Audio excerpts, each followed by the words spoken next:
Então, nas obras que são sobre o Adi Shankara, o verdadeiro Shankara, são referidos principalmente 4 discípulos.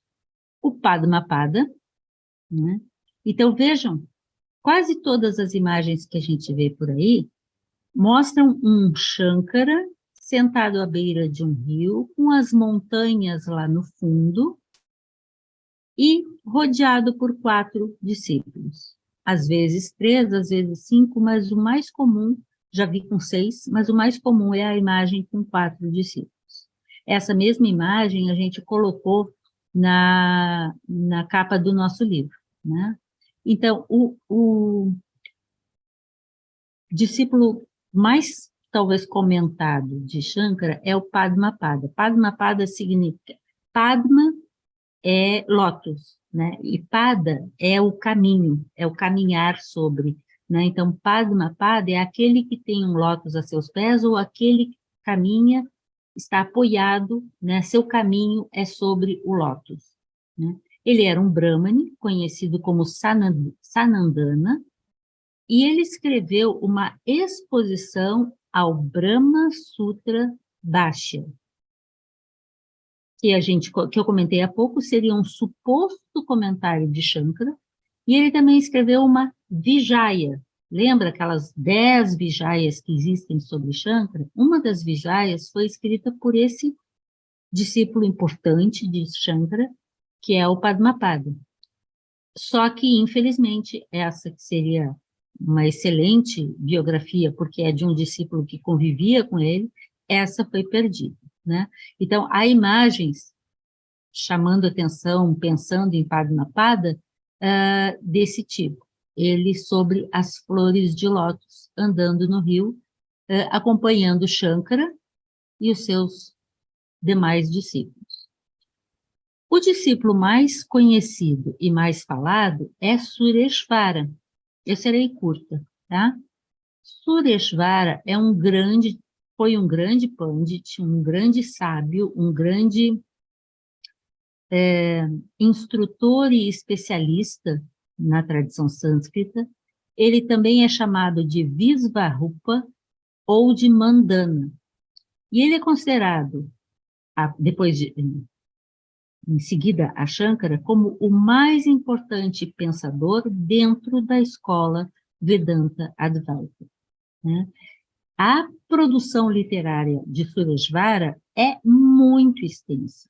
A produção literária de Shankara tende a ser considerada não muito extensa, até porque, oficialmente, ele viveu apenas 32 anos, mas realmente ele desaparece dessa região após os seus 32 anos, né? Então, tendo ele morrido ou tendo ele saído de lá, o fato é que Shankara não teria vivido na região de Caxemir por mais do que 32 anos. Ele, na verdade, viaja um pouco ali em volta, mas não vai muito longe, né? O Mahadeva Sastri, que é um autor, um estudioso da Vedanta Advaita, ele diz que a exposição sobre a doutrina Vedanta feita pelo Sureshvara é muito original. Tem uma clareza e uma precisão muito grande, e que ela é muito valiosa para a compreensão, é um suplemento, né, valioso para a compreensão dos ensinamentos presentes nos Upanishads. Sureshvara teria tornado claro e sistematizado e suplementado os ensinamentos do mestre Shankara, né, que seria Sureshvara, os 2 grandes discípulos de Shankara são Padmapada e Sureshvara. E que Sureshvara, pela sua qualidade, mais do que um discípulo, ele teria sido um colaborador literário, um colega junto com Shankara, né? E também o Sastri faz referência e cita explanações do Bhattraprapanka, que é um personagem contemporâneo de Shankara e que também deveria ser honrado como um grande mestre da Vedanta. E aí, eu vou passar à frente, que aí eu vou voltar para cá. Sureshvara escreveu várias importantes obras. E ao contrário de Shankara, a qual autores como o David Regal, referem que são textos curtos, que o estilo do Shankara é de texto objetivo e curto, o Sureshvara escreveu obras muito extensas. Como o Sastri comentou há pouco, ele busca esclarecer, levar à compreensão desses ensinamentos de forma profunda. Então, o Sureshvara escreveu, lembra que tinha um Brihadaranyaka Bhashya, ou seja, Bhashya, comentário ao Brihadaranyaka Upanishad. E Vartika é um comentário ao comentário. Então, muitos Vartikas, ou seja, comentários a outros comentários, no sentido de fazer uma exegese, uma ampliação daquele material comentado, muitos Vartikas são atribuídos a Sureshvara, né? E o Brihadaranyaka Bhashya Vartika é esse estudo bem amplo, que é uma fonte importantíssima para a compreensão dos ensinamentos da Vedanta Dvaita, sobre o suposto comentário de Shankara, como eu disse, provavelmente o comentário, o Bhashya ao Brihadaranyaka é de Shankara, né? E o texto é tão extenso, tão detalhado, que ele tem a metade do tamanho da epopeia Ramayana. Vocês já ouviram falar como a epopeia Ramayana é considerado um dos maiores textos que se tem na Índia, né? Então, ele é muito extenso, ele tem 11.151 instâncias. Ele é muito grande. É a sua grande obra, do Sureshvara, e a mais longa obra da filosofia indiana. Essa obra eu fui procurar, né, para a gente estudar, achei que vocês iam gostar da ideia da gente estudar essa obra, e ela está aqui, ó. Então, eu estou convidando vocês para a gente estudar o Brihadaranyaka Bhashya Vartika, que é a grande obra do Sureshvara, um principal discípulo de Shankara, e que existe a edição aqui, ó, da obra, tá? Mas essa edição da obra, ela está em sânscrito, então quem aí sabe sânscrito que se aventure, né? E ela está aqui à venda, gente, na Amazon, por apenas R$ 1.239. Sim, mas é bom saber que ela existe. Talvez algum estudioso, geralmente de universidades, né, se dedique, se debruce sobre uma obra considerada tão importante, tão extensa, né, mas que está ainda em sânscrito, e eu não encontrei uma versão em inglês, não. Existem comentários a ela, né. Ele também escreveu o Sambandha Vartika, um comentário ao Sambandha, que é uma introdução ao Brihadaranyaka Bhashya.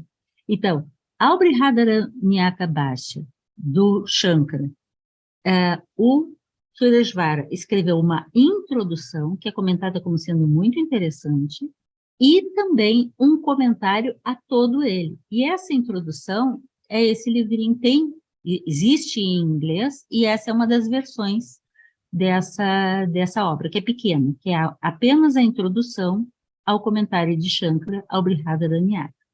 Então, isso dá autoridade ao texto, porque, de certa forma, confirma a autoria desse comentário, né, do comentário ao Upanishad Brihadaranyaka. Ele também escreveu desculpa, essa obra azulzinha é o Naiskarmya Siddhi, não é o Sambandha, é o Naiskarmya Siddhi, me desculpem. O Naiskarmya Siddhi é uma exegese, né, desses comentários aos Brahma Sutras que são atribuídos ao Shankara, e apresenta a visão Advaita do Sureshvara em 4 capítulos nesse Naiskarmya Siddhi, que os 4 capítulos são sobre o Brahman, sobre a natureza do Atman, sobre a relação Brahman-Atman e sobre a Mahavakya, tu és aquilo. Lembram, lá no início dos nossos estudos, que a gente viu os Upanishads e as 4 Mahavakyas. O que são as Mahavakyas? Maha são grandes. as grandes afirmações dos Upanishads, que eram aquelas 4 frasezinhas, tiradas cada uma de um dos Upanishads, que são o destaque, são o centro, são o cerne do ensinamento dos Upanishads, né? O Sureshvara também escreveu um Vartika, comentário detalhado, ao Bhashya, comentário, do Taittiriya Upanishad, né? Essa explanação, esse Bhashya, também é indicado como sendo de Shankara. Mas, em certas passagens, a forma de abordar o texto está distinta da forma de Shankara, por isso que o Taittiriya não é tão claro ser realmente de Shankara. Importante entender, Sureshvara sobrevive na região a Shankara. Sureshvara viveu muitos anos, e Shankara apenas 32. Esses 3 textos, o Taittiriya Bhashya Vartika, o Bhagavad Gita Bhashya, ou seja, o comentário ao Bhashya, e o Upadesha Sahasrara, que é referido como também sendo do Shankara, parecem, segundo os estudiosos, terem esses 3 o mesmo autor, que talvez seja Sureshvara, tá? Porque eles não têm muito o estilo do Shankara, tá? E são extensos, mas têm o mesmo tipo de linguagem. E fechando, existe esse comentário chamado Manasolasa, que é sobre o Dakshinamurti Stotra, que é o que eu vou passar aqui para vocês hoje, que é um hino atribuído a Shankara. Esse comentário atribuído a Sureshvara, o Manasolasa, tem uma linguagem distinta. Então, alguns pensam que esse não é um trabalho de Sureshvara. Esse hino e o comentário, na verdade, seriam, segundo esse estudioso Amar, seriam de Abhinavagupta. Abhinavagupta e um discípulo seriam os autores desse comentário a esse hino de Shankara.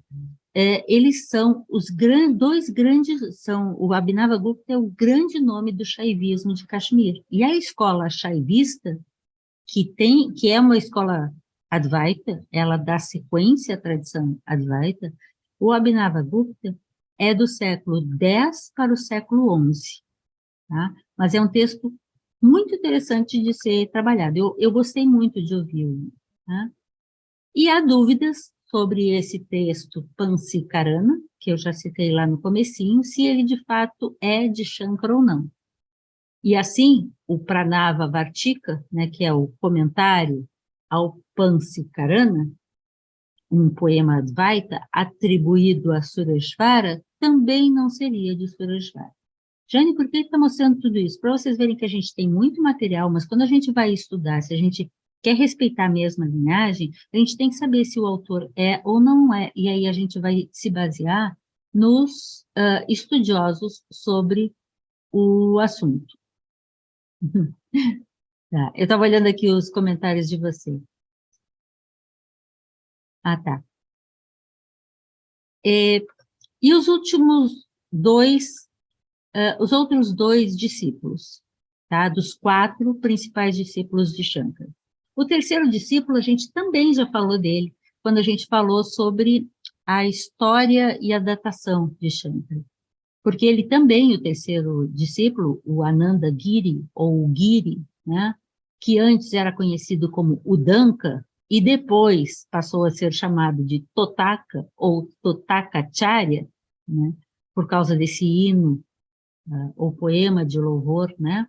Uma prática de Guru Yoga que ele escreveu ou que ele recitou para o seu Guru Shankara, usando uma métrica específica, especial daquele ambiente, né? O Totakacharya, nós vamos estudar o Totakacharya, eu acho que na próxima reunião, ou é a próxima ou é a segunda, né?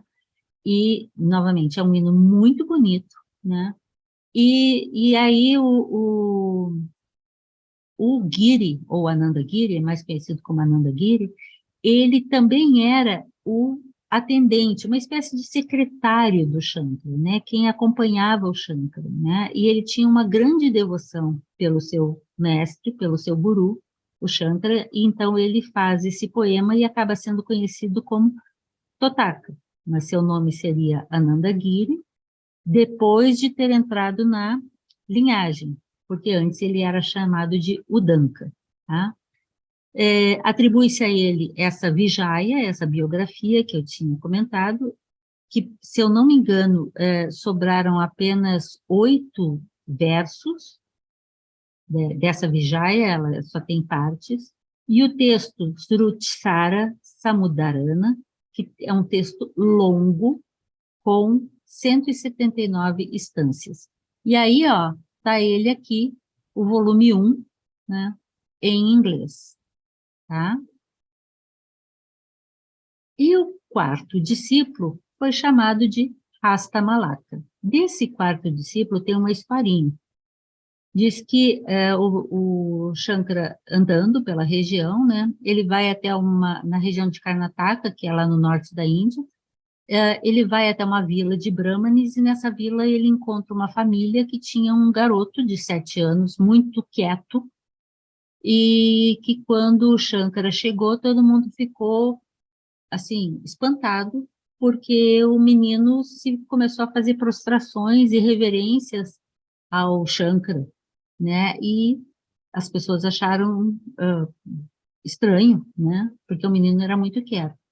E aí o Shankara pergunta ao menino o nome dele, e ao invés de ele responder o nome, ele começa a recitar um poema que tem tudo a ver com filosofia Vedanta, e que os versos sempre começavam com sou Atman, eu sou Atman, e aí falava alguma coisa, eu sou Atman, falava alguma coisa. Esse hino, né, também nós vamos estudar na próxima reunião.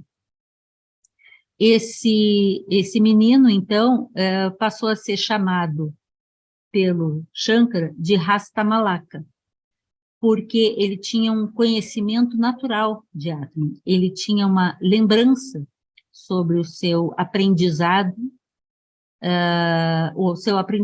sobre a filosofia Vedanta do Vaita. E Rastamalaka significa uma fruta, a malaka é uma fruta, essa frutinha aqui, ó, que vocês estão vendo aqui do ladinho, tá? Ela é uma frutinha esverdeada, amareladinha, é um amarelo clarinho esverdeado, bem pequena, e como ela é muito fácil de estar na mão, né, então é